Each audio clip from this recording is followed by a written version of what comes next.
rebirth of the antique times. In the Renaissance style, the symmetry was important.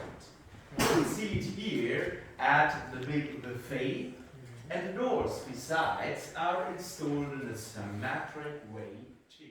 And the last room. In this room, we're a little bit like in the medieval times, yeah? For example, you see some dragon images on the poker work ceiling.